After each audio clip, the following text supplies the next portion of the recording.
जी बिस्मिल्लाहिर्रहमानिर्रहीम। आज हम एक और बड़ा इम्पोर्टेंट टॉपिक डिस्कस करेंगे और ये टॉपिक है पैराटोनिक मूवमेंट। अब पैराटोनिक मूवमेंट में एक्सटर्नल कॉजेज या एक्सटर्नल स्टिमुलाई ज़्यादा इम्पोर्टेंट रोल लेगा।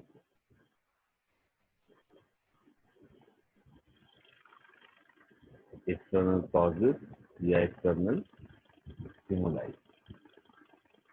अभी जब इनकी हम फर्दर टाइप्स पढ़ेंगे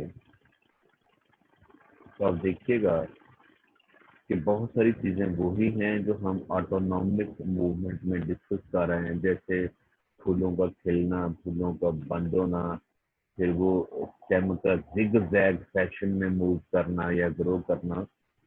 तो ऑलमोस्ट चीज़ें मिलती जुलती होंगी, लेकिन मैंने कहा कि ज़्यादा रोल अब किसका होगा, एक्सटर्नल कॉजेज का होगा। पैराटोनिक मूवमेंट में फर्दर पहली टाइप है दी ट्रॉपिक मूवमेंट।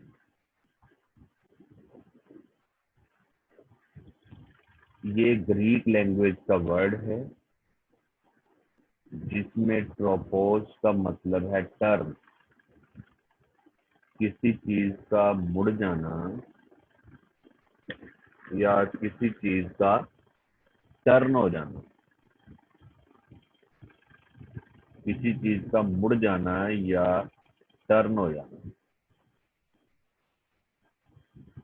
अब इसमें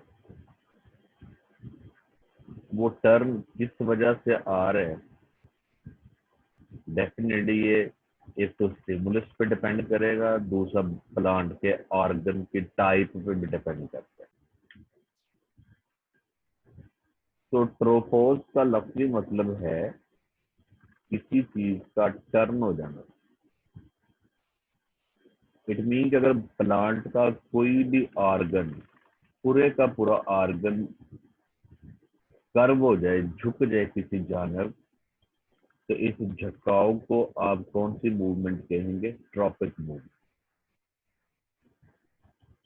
वो एक अलग बात है कि ये मूवमेंट स्टिमुलस की तरफ भी हो सकती है और अवे फ्रॉम स्टिमुलस भी हो सकती है, यानी पॉजिटिव ट्रॉपिक मूवमेंट भी हो सकती है और नेगेटिव ट्रॉपिक मूवमेंट भी हो सकती है। अब इनकी फर्दर टाइप इस बेस पे होगी कि स्टिमुलस कौन सी है। जैसे जब आप कहते हैं फोटोट्रॉपिज्म, फोटोट्रॉपिज्म, तो अगर लाइट की वजह से प्लांट की प्लांट के ऑर्गन में झुकाव पैदा हो जाए लाइट की वजह से, तो इस ट्रॉपिज्म को आप क्या कहेंगे, फोटोट्रॉपिज्म। अब इसमें मैं एग्जांपल देता हूँ, स्क्रीन पर ध्यान रखिएगा। ये अगर स्टेम है, ये, और इस साइड पे,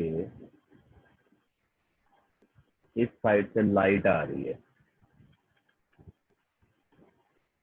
तो चंद दिनों के बाद या चंद घंटों के बाद आप देखेंगे कि इस प्लांट का स्टेम मुकम्मल तौर पे लाइट वाली साइड पे झुक गया है। और देखो स्टेम ने टर्न कर लिया अपने आप को बेंड कर लिया टूवर्ड डायरेक्शन ऑफ लाइट, कि जिधर से लाइट आ रही है उसी तरफ इसने अपने आप को बेंड कर लिया।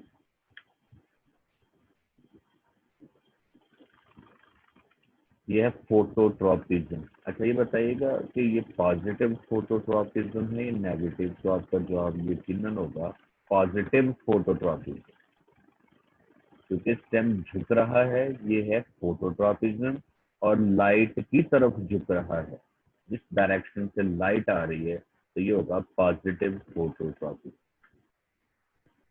अब बात कर लेते हैं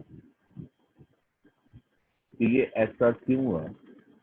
तो इंटरनल कॉज इसमें वही है जो लास्ट टाइम हमने पढ़ी थी कि स्टेम की दो साइड हैं, किसी एक साइड पे ग्रोथ ज्यादा हो जाती है और उस वजह से स्टेम में झुकाव पैदा हो जाता है। इंटरनल वजह वही है कि एक्चुअली ग्रोथ डिफरेंस आ जाता है, लेकिन यहाँ पे भी वजह वही है, लेकिन चूंकि इसमें ग्रोथ के डिफरेंस आने में कौन संयोजन कर है, एक्सटर्नल स्टिमुलस यानी लाइट ज्यादा संयोजन कर रही है, इसलिए हम इसको फोटोट्रॉपिज्म का नाम दें। अब जो रूट्स होती है वो तो चूंकि जमीन के नीचे होती हैं, तो उनको हम नेगेटिव फोटोट्रॉपिक कह सकते हैं। तो जो ये लीव हैं, स्टेम है, ब्रांचेस हैं, ये पॉजिटिव फोटोट्रॉपिक होती हैं, और जो रूट होते हैं ये नेगेटिव फोटोट्रॉपिक होती है। बल्कि ये आपके सेकेंड ईयर के सिलेबस में बाकायदा एक प्रैक्टिकल भी है, आपके सिलेबस पे चाहिए प्रैक्टिकल, कि हमने फोटोट्रॉपिज्म साबित करना है कि फोटोट्रॉपिज्म होती है। तो बड़ा सिंपल एक्सपेरिमेंट होता है वो, उसमें सिर्फ ये करना होता है कि ब्लैक कलर का एक बॉक्स आपको दे दिया जाता है, लकड़ी का बना होता है, ये ब्लैक कलर का बॉक्स होता है, और इसकी एक जानब एक सुराख होता है, बाकी इस पूरे बॉक्स के ऊपर कोई सुराख नहीं है। इस बॉक्स को हम कहते हैं हेलियोट्रोपिक चैम्बर। हेलियोट्रोपिक चैम्बर।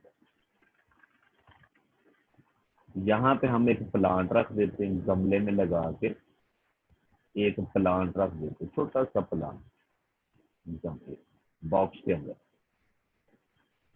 इसका ऊपर कैप खोल के अंदर प्लांट रख के वो कैप बंद कर दिया जाता है।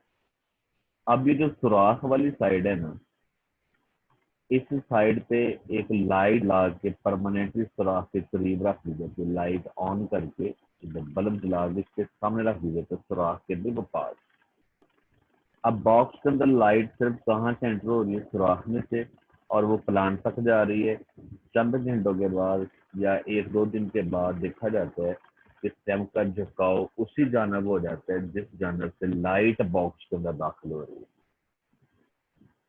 इट मीन कि स्टेम पॉजिटिव फोटोट्रॉपिक है, ये सिर्फ उसी तरफ अपना झुकाव शो करता है जिस साइड से लाइट आ रही है।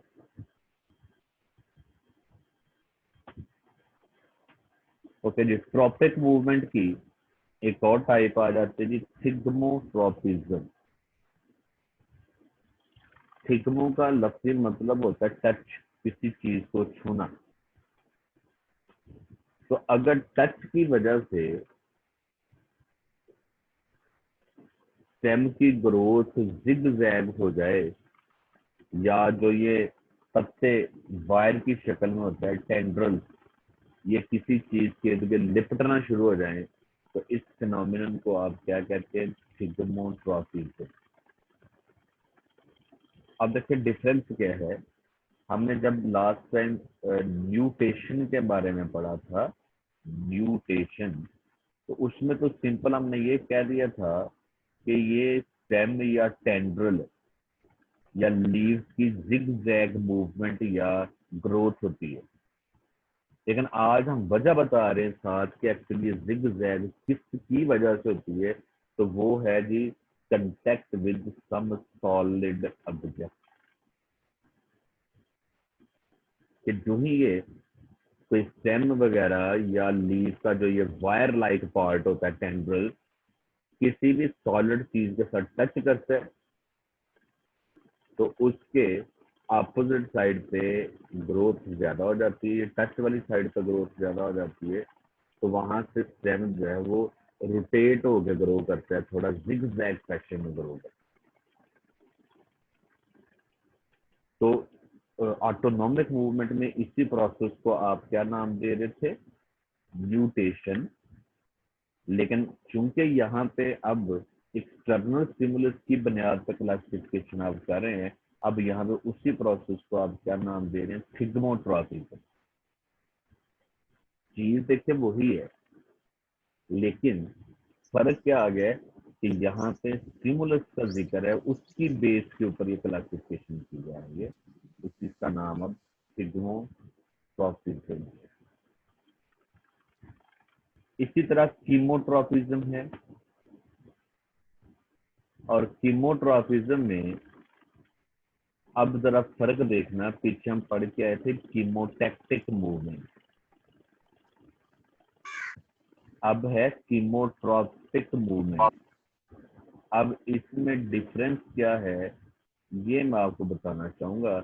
और यहाँ पे चेक करें, एग्जाम्पल उन्होंने दे दी है फंगस की। अब आप ये सपोज कर लें कि आपके पास ये फंगल हाइसी पड़े हुए हैं, ये फंगल हाइसी है।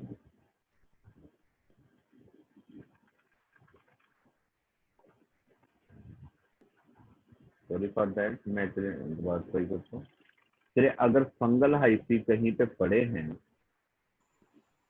और ये एक हाइप है, और इस जानब कोई डेड ऑर्गेनिक मैटर पड़ा है जो कि डेफिनेटली केमिकल कंपाउंड है।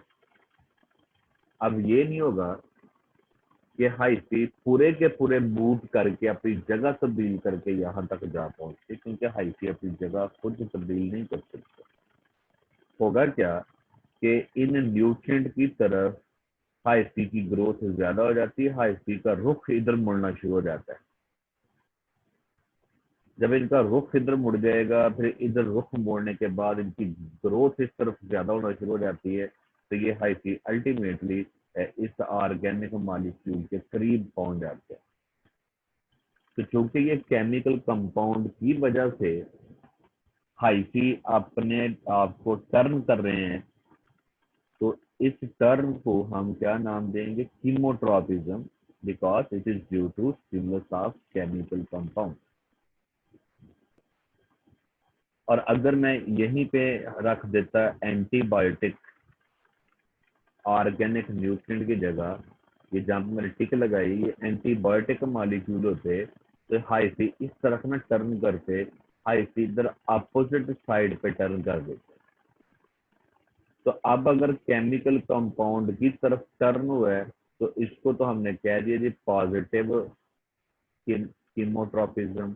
और अगर केमिकल कंपाउंड से अवे टर्न हुआ है, तो इसको आप क्या कह देंगे, नेगेटिव कीमोट्रॉपिज्म।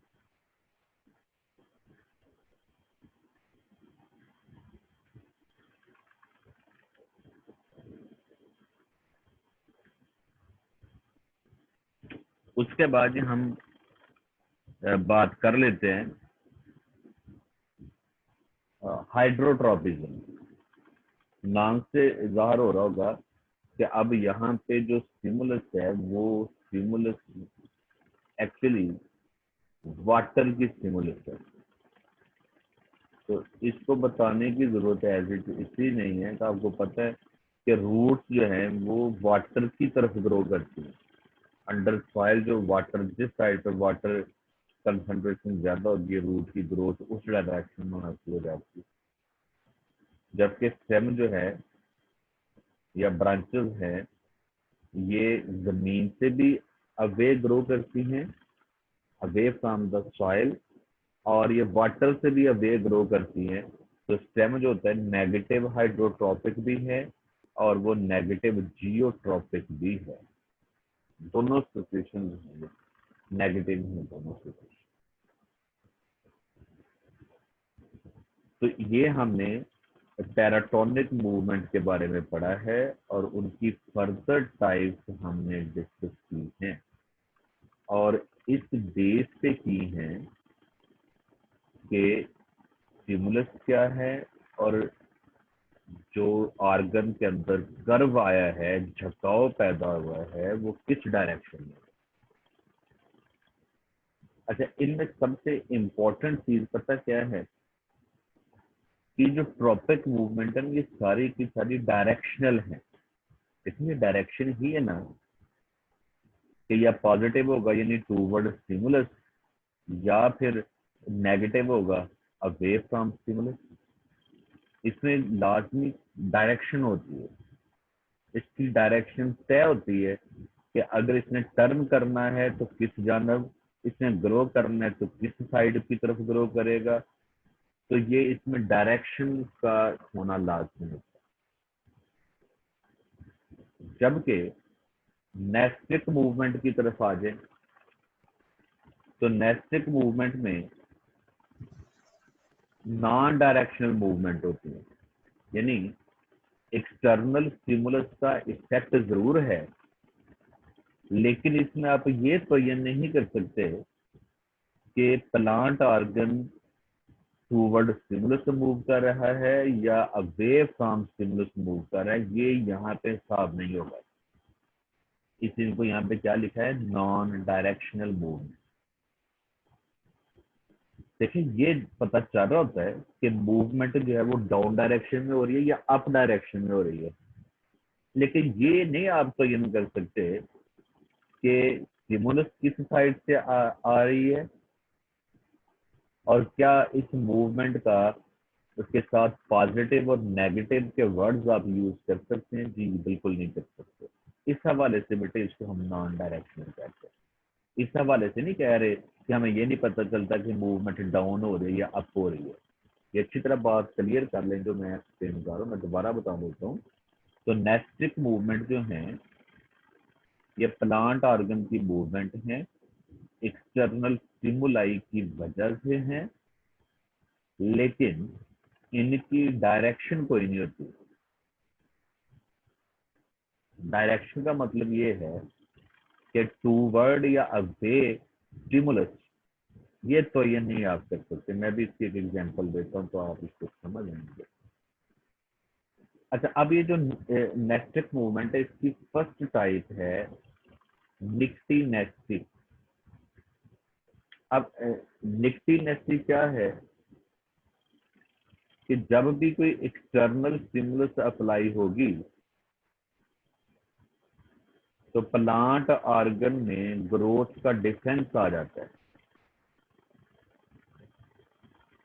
अब ग्रोथ का डिफरेंस या तो टारगेट प्रेशर चेंज होने की वजह से आता है या वैसे ही सेल डिवीजन की वजह से सेल की तादाद का फर्क आ जाता है।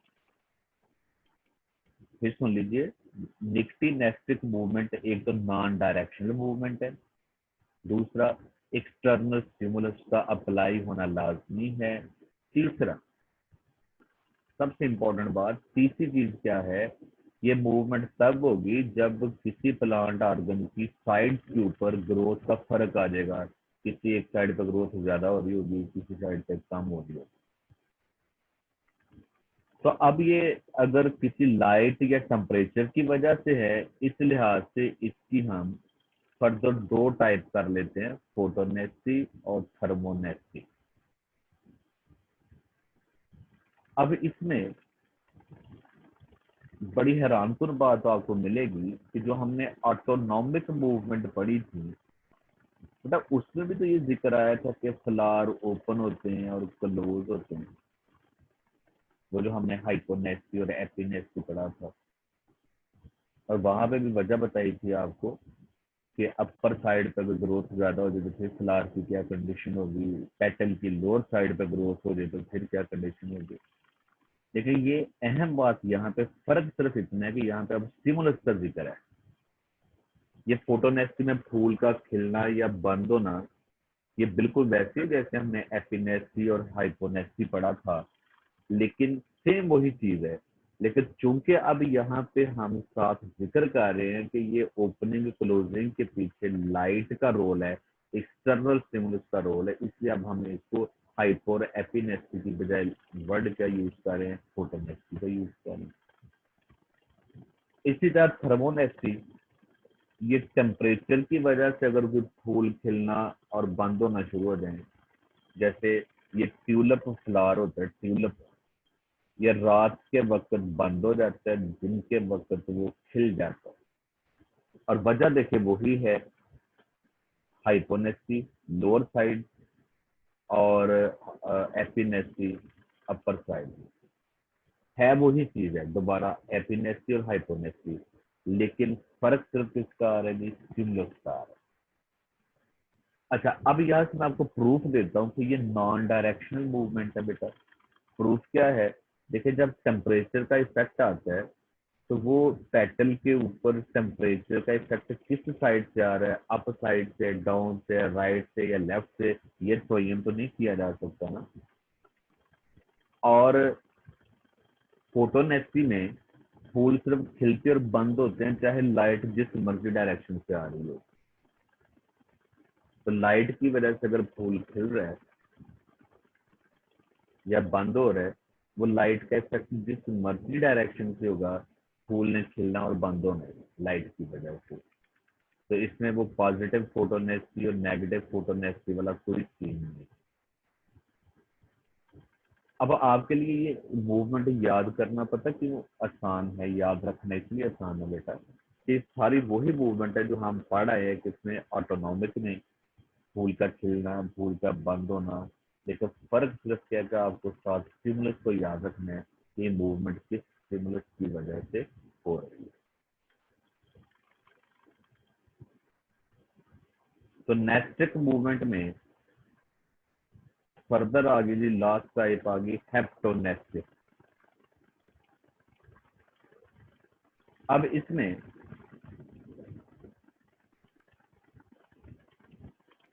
टच की वजह से, कंटेक्ट किसको कहते हैं, टच को। तो इसमें प्लांट ऑर्गन मूवमेंट शो करता है, वो याद है आपने फर्स्ट में प्लांट के बारे में पढ़ा था, जीनस फ्लाइफेरा, कि जो ही इंसेक्ट आके इसके लीफ के ऊपर बैठते हैं तो लीफ दोनों साइड से आपस में टच कर देते हैं, फोल्ड हो जाते हैं और इंसेक्ट ट्रैप हो जाते हैं। लेकिन अब क्वेश्चन ये है कि डिफरेंस क्या है, अगर हेप्टोनेस्टिक भी कंटेक्ट की वजह से हो रही है और जो ऊपर आपने थिग्मोट्रोपिज्म पढ़ा है वो भी कंटेक्ट या टच की वजह से हो रहा है, तो व्हाट इज द डिफरेंस। तो यहाँ पे बड़ा डिफरेंस तो ये होगा कि ये नॉन डायरेक्शनल मूवमेंट है, थिग्मोट्रोपिज्म डायरेक्शनल है, उसमें डायरेक्शन तय होती है कि किस साइड से टच मिलेगा तो ग्रोथ किस साइड पे होगी। लेकिन यहाँ पे इंसेक्ट जिस मर्जी साइड से आता है, ऊपर से, नीचे से, दाएं से, बाएं से आके, जिस मर्जी डायरेक्शन से आके लीव के ऊपर बैठेगा तो लीव ने हमेशा एक ही रिस्पॉन्स देना है कि वो फोल्ड हो जाते हैं, इंसेक्ट को ट्रैप कर लिया जाता है। तो इसमें मूवमेंट की कोई डायरेक्शन नहीं, स्टिमुलस जिस मर्जी डायरेक्शन से आए तो, और इन्होंने एक जैसी मूवमेंट हमेशा शो करनी होती है। तो हेप्टोनेस्टिक में भी आप पॉजिटिव और नेगेटिव के वर्ड यूज नहीं करते। तो बल्कि बड़ा डिफरेंस ये है, हेप्टोनेस्टिक भी देखिए कंटेक्ट की वजह से, थिग्मोट्रोपिज्म भी कंटेक्ट की वजह से। डिफरेंस सिर्फ क्या है, थिग्मोट्रोपिज्म में मूवमेंट की एक डायरेक्शन है और हेप्टोनेस्टिक में मूवमेंट की डायरेक्शन नहीं है, कि इसके साथ पॉजिटिव और नेगेटिव मूवमेंट के वर्ड्स या टर्म्स आप यूज नहीं करते। तो that's all about paratonic movement. यहाँ तक आप क्वेश्चन आप पूछ सकते हैं।